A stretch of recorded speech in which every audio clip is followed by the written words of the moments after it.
SLP Storytime, Part 3.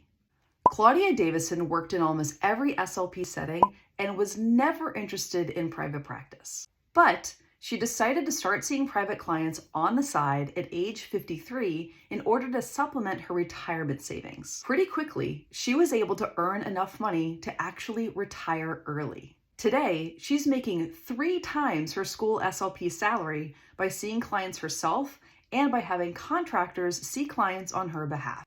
Claudia's story is a wonderful reminder that you're not too old and it's not too late.